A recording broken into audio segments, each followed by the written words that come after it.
జరిగింది ఒకటి, బయటకు వచ్చి గిరిరాజు చెప్పింది ఒకటి అని బాగా వైరల్ అవుతుంది. ఏది వాస్తవం అంటారు సార్? నేను వెళ్ళలేదు కదా, నాకు ఎట్లా వాస్తవం తెలుస్తుంది. ఈ వార్త మీకు చెప్పలేదు కదా? వాళ్ళంతా హ్యాపీగా ఉన్నామని చెప్పారు. బెస్ట్ మీటింగ్ అన్నారు. అంటే ఎజెండా లేని మీటింగ్ కాబట్టి డెఫినెట్గా బెస్ట్ మీటింగ్ అవుతుంది. ఎందుకంటే వీళ్ళకి ఒక పాయింట్ లేదు, వాళ్ళకి ఒక పాయింట్ లేదు. వాళ్ళు కొన్ని మంచి విషయాలు చెప్పారు, వీళ్ళు కొన్ని మంచి విషయాలు చెప్పారు. కాబట్టి అద్భుతమైన మీటింగ్ అది. ఎవ్వరికీ ఏ రకమైన బాధ లేకుండా జరిగింది, అద్భుతంగా జరిగింది. అయితే సీఎం గారు మాట్లాడుతూ 8 సార్లు మా దగ్గరికి వచ్చారు సినిమాల కోసం, మేము రేట్లు పెంచాము మేము గవర్నమెంట్ ఫామ్ అయిన తర్వాత, కానీ మీ నుంచి మాకు రిటర్న్ ఏం లేదు. కాదు, అది కాదు. ఏమన్నారంటే నా బోటి పని లేని వాళ్ళు కొంతమంది లంచం తీసుకుని టికెట్ రేట్లు పెంచారు అని చెప్పారు అని మీడియాలో ఎక్కడో చెప్పారు. చెప్తే ఆయన 8 జీవోలు వేసి ఈ 8 జీవోల్లో ఎవరిచ్చారో నాకు చూపించండి అని అడిగారు. నాకు తెలిసింది ఇది. సో ఎవరు ఇవ్వలేదు కాబట్టి అందరూ నోరు మూసి కూర్చున్నారు. సార్ ఫైనల్ గా ఇండస్ట్రీకి అంటే తెలంగాణ గవర్నమెంట్ వచ్చి 1 year అయింది. ఇండస్ట్రీ ఏదైతే అనుకుంటున్నాం మనం ఇప్పుడు ఈ ఇండస్ట్రీ గవర్నమెంట్ దగ్గర 1 year ఎందుకు పట్టింది?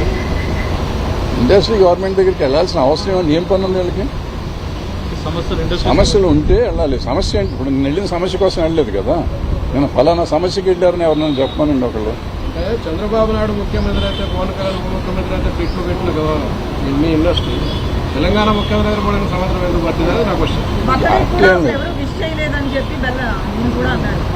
అమ్మ ఎప్పుడు ఎవరిని విష్ చేయమమ్మా. ఇప్పుడు ఊరికి అనవసరంగా వాళ్ళకి చేశారు, వీళ్ళకి చేశారు, వీళ్ళకి చేయలేదు, వాళ్ళకి చేయలేదు అని మనం అంటే ఇంతకుముందు ఎప్పుడు ఎన్టీ రామారావుకి చేశారా, నాగేశ్వరరావుకి చేశారా, సోమవారం గారు, కృష్ణ గారికి చేశారా, చిరంజీవి గారికి చేశారా, బాలకృష్ణ గారికి చేశారు. ఎవరికి చేశాము? ఎవరు చేయలేదు. వాళ్ళు చేయలేదు, వీళ్ళు చేయలేదు. అంటే జనరల్గా ఇప్పుడు ఏమైపోయిందంటే ప్రతిదాన్ని మనం ఎక్కువ భూతత్వంలో చూడటం మొదలెట్టాం. అంతే తప్ప పలానా వాళ్ళు చేశారు, పలానా వాళ్ళు చేయలేదు అనేది ఏం లేదు. ఇప్పుడు ఏమైంది, బేసిక్గా చాలా వరకు సెక్షన్ అయిపోయింది. ఒక వర్గం, ఒక పొలిటికల్ పార్టీ సైడ్స్ వెళ్ళిపోయినాయి జనం.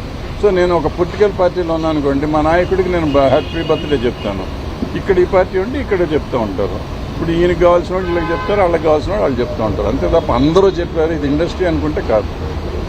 హైదరాబాద్ లో గవర్నమెంట్ తో ఇబ్బంది ఉంది కాబట్టి ఆంధ్రాకి వెళ్ళిపోదామనే ఆలోచనలు అట్లాంటి చర్చలు జరిగినాయి సార్ ఇండస్ట్రీ. నాకు తెలిసి ఏం జరగలేదు.